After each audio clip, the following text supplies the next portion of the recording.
Good morning. How you guys doing? Good morning. Morning, everybody. Good While I morning. wait, while I wait for everybody to pop on. Actually, you know what? I'm not even gonna do it. It's gonna be too confusing. Anyway, I've been doing my crazy spreadsheets for some of our team for new listings. It's been probably 80% effective so far, and if you're interested, I'll share with you one that I just did while I'm waiting for everybody else to come on. That'll be great. Want to just get your opinion. So one of our agents gets a call for a property in Hunterdon County, and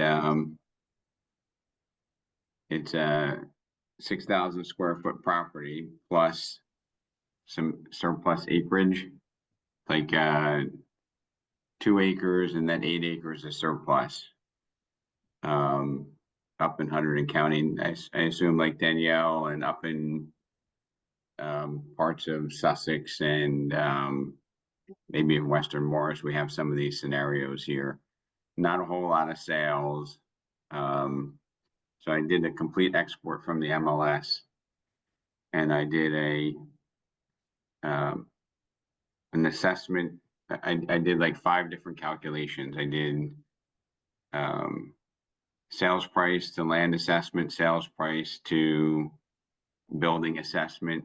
I did square feet of living area sales with an acreage adjustment. And then I looked at the average from the past 6 months. I looked at this estimate, and I put them all color coordinated here so that somebody could easily relate to it. And then I made my price recommendations based upon days on market to sell. So 1.7 to 1.9. I looked at the way the market was performing. It's at least a 6% premium selling under 15 days, and a 7.5% discount selling in over 25 days. Anyway, that's my time killer for you here in terms of some thought processes. If you guys want to take a look at that, I'd be glad to share it. Yeah, you can share it with me, Rob. This is Paul, if you can, please. Yeah, Absolutely.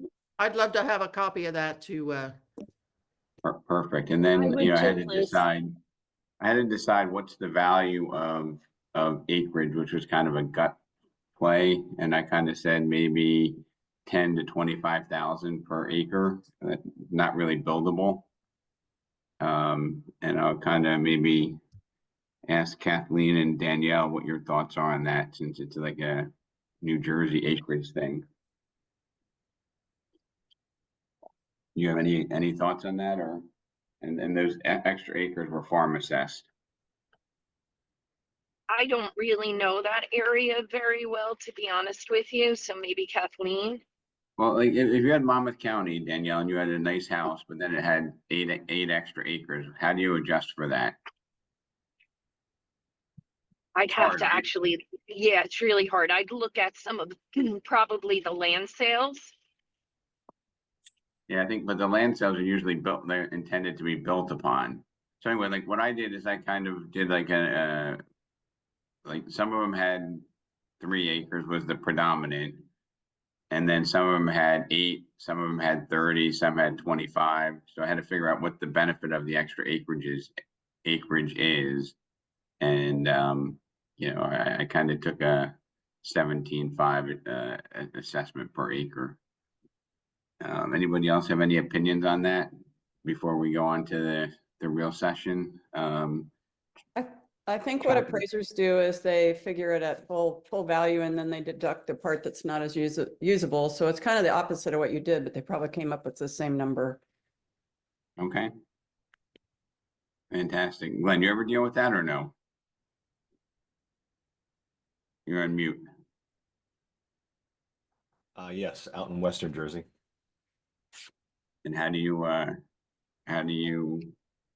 like assign a value for a 5 acre versus a 25 acre parcel? Generally, I'll look for comps that are similar, and I'll reach out further, very similar to what the appraiser would do. Yeah, so anyway, I found it's very difficult because like the surplus land really doesn't have a whole lot of implied value. But anyway, I want to get on to today's topic, which is quite simply, like what mechanism do we have um to keep track of performance for A, ourselves, and B, our team members. I'm going to give you some very fundamental, understandable cues to look after. But as I age, they measure my blood pressure, they measure like blood levels, they measure my weight. That's a good barometer of how your health is doing. I think we need to start measuring these type of metrics in our business and do it at uh, the appropriate intervals. And I know Lynn and Glenn and I will be going out to CISU, which probably has a lot of emphasis on measuring so that you can implement change. But like Danielle, you're now rebuilding your team. Like, do you have a measuring, like adding new people to it? Do you have a measuring metric that you're using that you don't mind sharing, like either weekly or twice a week or monthly? If you froze. I need to formulate something I was going to ask the team leaders as well. Like, what do they use? Like, is there a specific spreadsheet that they have, a Google sheet for a team? Because right now we just pull the numbers, every week on a Monday, we go over them, we put them on a board. I'm utilizing, which I love, the Path to Platinum right now, but I would love a much better, reliable type of spreadsheet to go over every single week for the team. And I do not have it, but need it. And some of them, Danielle, go back from old school where you have, for example, you start with the agent of the month is measuring the outcome, right? The results. And then, we used to have like a new listing board and a new under contract board, which is showing, what's going to be, 30 to 90 days out. And then we need to kind of maybe attack some of the preceding metrics to get us to those points. So I'm going to save you for last, Glenn, because I know you probably have a lot of ideas on this. But maybe how about Chopper? Do you have any things that you measure before the sale, and what's the frequency? And you're also on mute. Apologies. I was just out blowing the snow. We have a weekly update on listings. Patrick has a weekly dive with each team member to go over their goals. Everyone has a basic minimum that they must achieve. Otherwise then they go on double secret probation, and they know if they can't make it, then either we ask them to depart or they know to depart on their own. Gotcha. And that's basically weekly. Yes. And Chopper, what do you think the correlation to people who actually show up at the office to success is, in your opinion? It's kind of funny. I do see more of them showing up, but I have one that doesn't show up and she does well. So it's depends on the personality. How hungry is somebody? Look over Glenn's shoulder. Nobody cares. Work harder, and that's what it comes down to. Some people have it, some people don't. Some people need that. I don't know, like camaraderie to inspire each other. They feed off of each other. Others are self-motivated, that they don't need to be in touch with people all the time. Now, the team member that departed, was that person somebody that came in much, or did they kind of work remote all the time? No, a little bit of both. Um, you know, that had more to do with his DNA than anything, the result of that, you know. So no conclusion, because a lot of times, Chopper, I'll find that that person that's successful that never comes in is often the person that's most vulnerable because they don't tap into the value of being part of a team. But that's You know what? possibly not the case. You know what? There is some merit to that. He definitely didn't think out the whole situation because of what he lost. He was very upset and started crying. But you know, his strength was his youth. His weakness was his youth, and he showed his lack of maturity in this whole way he handled it. Right. So and you know, Chopper, just like this discussion that we're having at a really high level, when somebody comes to you on your team and says, "Hey, you know, I have this outlier," or I often get a lot of calls from agents and team members saying, "Hey, I have this small commercial property. I'm not sure how to evaluate it. I have this, you know, larger commercial property. What do I do with it?" Um, and then we come across, you know, opportunities that are not, it's not the, you know, vanilla um, version that we're accustomed to, right? The normal rules, you have to kind of, you know, expand outside that. And, you know, those are the ones where when you ultimately do get it under contract, you know, you need to influence the appraiser as well in most cases. Lynn, I'm going to go to you for a quick minute, and then I want to get some insight from probably the most measured individual or team, Glenn. Go ahead. What do you do, Lynn Schmitz, for your group? Like, I know you get I was together on mute. regularly. We do. We meet every Monday. Every Friday, the team members submit a prospecting sheet to me that I look at over the weekend. He, in the background, puts it all together so I know who's doing what. And then every 2 weeks, we sit down one-on-one for about 30 minutes to go over what could improve and what they're doing well, what's working, what's not working. In the beginning, everybody did the SWOT analysis. So we knew everybody had different strengths in terms of how they were reaching out to people. Last year was my first full year as a team leader. So I learned probably as much as everybody that joined the team. So this year we put a minimum of what they are anticipated and expected to earn. And when we sit down one-on-one, we figure out what's working and how we need to modify that for them to hit their goals.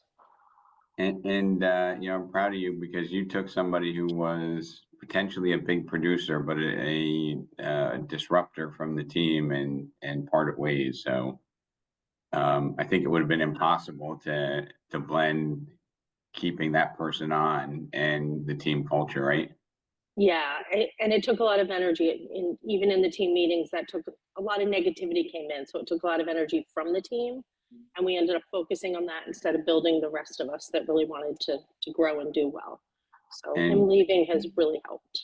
And Dave Liniger had a saying which I really I always remember. It's like, you know, that individual came to the potluck only with a knife and fork, nothing to contribute, just looking to take. Yeah, it's a great analogy. So, Glenn, I'm sure you have a comment or two on this, right? And you're on mute. All right, Glenn, I was busy getting the share up. Did I share it? Yeah, you did. Yep. Okay. All right. So this is what we use on a regular basis. So basically it's real time. So any agent at any time, this is the overall dashboard, but there is individual ones. So they only see what they see. But like, you know, closed up to date here, currently under contract is here. Number of units forecasted would be here. So any of these are clickable to get into each and every transaction. As you can see, they were supposed to make 30,000 phone calls. They made 1,100. But their conversion rate is 4.8% on the phone calls to making appointments and setting up, you know, setting them and then meeting them. And we focus on three things: conversations, buyer appointment set, buyer appointment met. These are the three metrics we discuss every single day on our team huddle. If they don't do these, I know I don't get these. Now, Glenn, let me ask you, is it more practical to maybe, adjust the expectations for calls being made? Or do you hope to, do you think if you lower the expectation that you'll get 8% of a lower number? So I implemented this January a 3-strike rule. So they have to meet, they can't have 3 consecutive weeks. So if they miss their goal 3 consecutive weeks, I told them they can go talk to Rob about being at Remax Select, but they can't be on the team. And it's funny how they'll do 2 weeks, blow it up, and then the 3rd week they'll pound down their numbers. And the irony is, when they do the number on the left, the big dial, everyone always fills up the rest of the hopper with meetings and appointments. But when they don't, they don't. But the behavior is a never-ending wrestling match to get people to do what they know is good for them. But yeah, so I think the answer is I don't lower it because the measurement is based on their goal. It's not based on something I set. And if they don't do it, I know they won't make it. Like I can literally tell the multiplier as to what we're going to do business-wise based on this dashboard. I can predict what their income will be. And you Now, should know, Rob, this number over here, it's not a fantastical number. Nobody's over 9 calls a day. Not one person. right. And Glenn, do you put your numbers in there? Yeah, I'm in this number up here. Yep. My goal is to be 100% out of production by the end of the year. So my number, I've given out almost every deal here I've given out this year. Glenn, can I ask you, for under contract sold, is that data getting pulled from the MLS, or do you guys have to actually enter every single one in there? Every single transaction gets put in. So it looks kind of like this. So like if I pick one of our deals, let me just pick one here. So like this one here, Catherine's deal. Everyone goes in. And the reason why is this is deeply tied into how we do our business.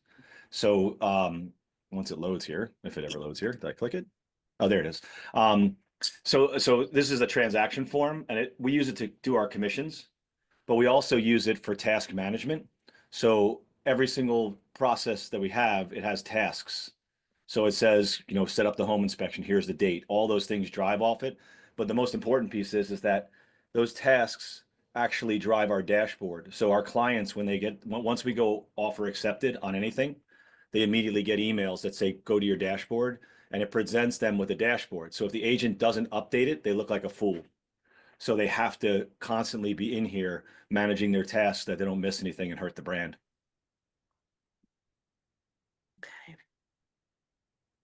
So it's integrated is the way to put it. You don't have an option Yeah. but to use it. The moment we move from prospect to transaction, it moves from Lofty over to Sisu. Okay, so it does tie into Lofty? It does at the person level, so the person who's buying it, but we have no correlation. Once it leaves, it goes into this as a transaction. It's the person, we don't do anything other than long-term nurture in Lofty. Everything else is in Sisu. Even down to like requesting reviews, everything, all the reminders come from our Sisu system, not Lofty. Yeah, like if I pick, I'll just give you an example. The reason why I say it's so important is our Yeah. clients actually see this. So if it really makes an agent look pretty bad if they don't do it, because the client will get a notice and they'll think something's past due. So like this is one of my deals that's going to close soon. The client sees this, and my screen's still updating, right? Yes, it is. Just give me one sec here. So under the portal, they get an email and it basically drops them into this portal. And this is what it looks like. Six Hill. Oh, I'll pick Elise. That's a different one there. So this is a client that just recently signed. They see this dashboard and they see all of our partners that are on here, so they know who to call and when to call. And then there's a roadmap, and the roadmap literally tells them everything that's been accomplished so far. Clients tend to log in here a lot and look at it, and what it does is it takes down our number of phone calls. So when we update tasks, it sends them a message saying we're done. But anything with an emoji, a client sees. Anything without, we see. That's how we set it up. But literally, this is the whole entire, what I'll call the Morris agent process to do a transaction. So Glenn, let me ask you, how much time did it take for you to set this up? And then did you have Krista or Liz or somebody else do a lot of the administrative work that went beyond your setup time? Yeah, setup. I mean, I'm 18 months into this piece of it, and I probably spend 6 hours a week adding to it. For instance, I was a little short-sighted, Rob. I pictured it as a transaction, but what I didn't realize was agents are in here doing tasks and they're not marketing around their listings. So then like the listing side, I added in the marketing activities as a task they have to do so that it's late and I'll see it and I'll know. Because I don't want to look at it. The transaction's great, but it's done, right? You're going to get the money. We know we're going to close. We know we don't have deals fall out. So I think I'm constantly adding to that. When it comes to administration of dates and things, I don't touch any of it. All the admin staff does that. And the agents, if it's assigned to them. So Glenn, I'm looking at like a lot of the expressions on other team leaders. They don't have 6 hours a week to do this. Want to ask you a question. Do you think that if a group of team leaders wanted to opt in, that it can be like a blended team for accountability It and could, structured that way? it could. I will say one thing, Rob. We all have the same 24 hours. I just considered it that important that I needed this, and I knew that I would never be able to grow the team without it, right? So I come into order every day. There's no mayhem, there's no chaos, right? Because of this. Also, really important to me was, I mean, you know, since I've met you, I wanted to get out of production, right? I felt like I was better for the team on the back end. And I, Can you stop screen sharing so I can at least see expressions? Because I just want to thank you. yeah. So and the reason I say that is it was so important to me that I knew that I had to have this structure. So when I come in, I literally can tell every agent and myself what my payroll is going to be for the month right now. If things close, of course, but we don't have fallouts. But I can literally say, like, I know right now my GCI is trending at $56,000 this month. That's what I'm going to make right now because I looked at it this morning. They call it a CEO dashboard. And if I'm going to run it like a business, I want to know what my income is because look, I'm working because I have to, not because I want to, right? And for other team members, I don't think, you're blessed with both sales and technical skills, Glenn. And I think a lot of the team leaders probably don't want to invest that much time in the technical side of it.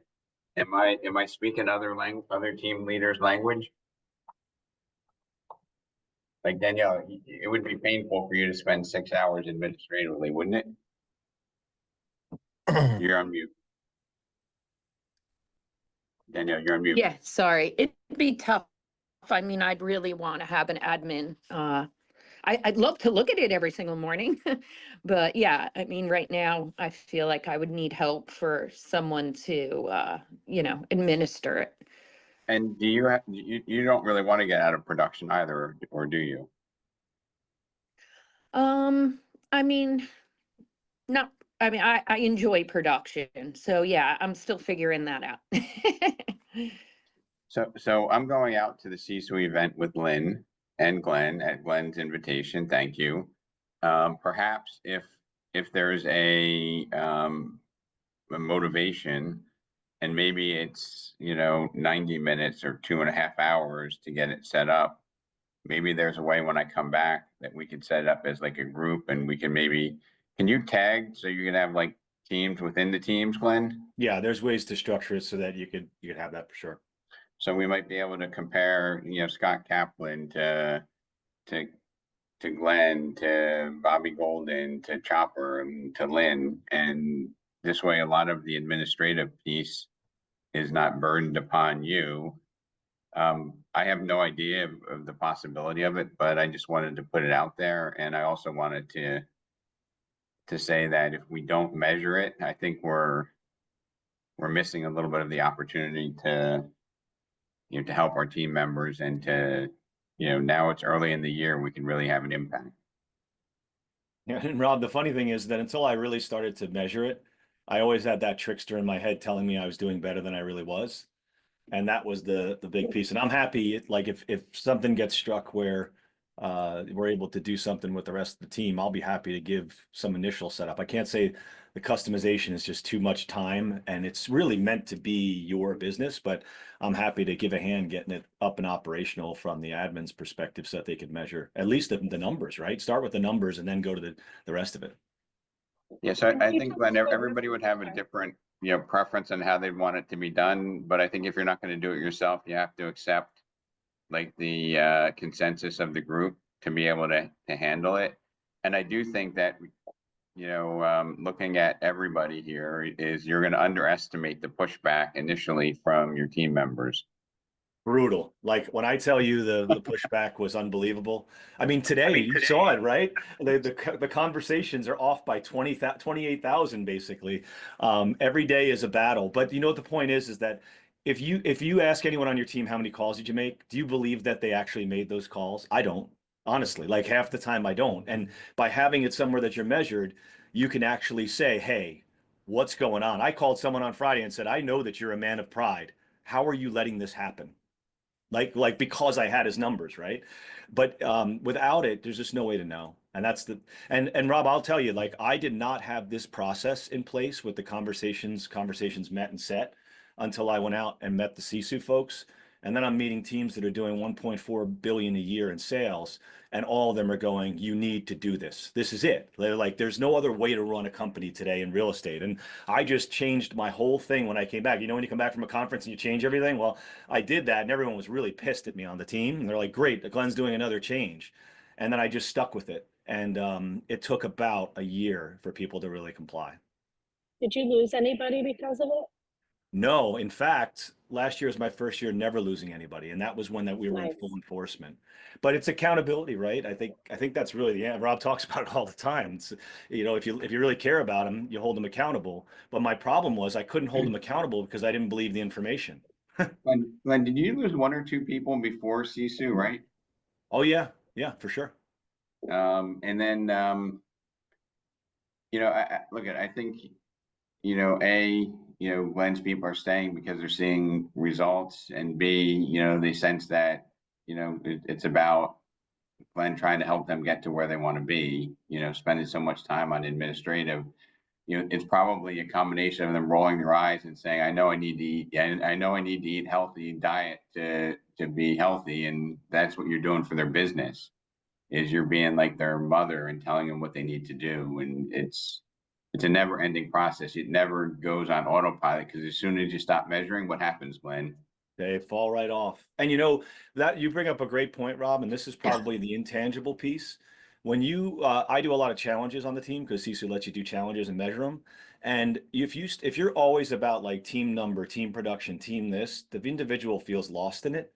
And I put out team challenges that have nothing to do with me making money, and it resonates so well from the team. Like if team members buy 2 rental properties this year, I'm taking them out to Formula One in a box in Vegas, all expenses paid. If they buy themselves 2 rental properties, and we already have one that's halfway there. Hey, but Glenn, And how does that help you? What do you charge, a percentage on their rent? no, they're sticking with me, right? They know that I actually care about their long term, and that makes it really sticky. Now, I'm going to lose people. I'm pretty sure I'll lose people over time, right? I know everyone has personalities and such, but this week, we have a team meeting. That's the only time we ever discuss team numbers, and it's for like 12 seconds. We don't talk about team numbers very much at all because it's up on the board. If they know it, they're going to see it in the office. But the funny thing is, I'm releasing that we're having the 7,500 step challenge. Has nothing to do with realty, right? I know if they're healthy, they can do their job. So now we're gonna have a competition. The top 3 will get an awesome dinner if they get over 7,500 steps a day. Well, and I'm just gonna close it off by just saying, so many of you on this call are doing fantastic. You're the best of the best, but associating yourself with others. And the reason I brought us out to Gary Ashton and to Maryland to meet with people performing at higher levels is to push us up. And Glenn on his own has discovered the same by looking at people at CISO. And it's hard to explain, but you're not envious or jealous. You just believe something that's different, right? Yeah. It just changes your belief system. Instead of being the big fish in the pond, you expand your vision of how much you can help your team members and how you can stack and grow your team.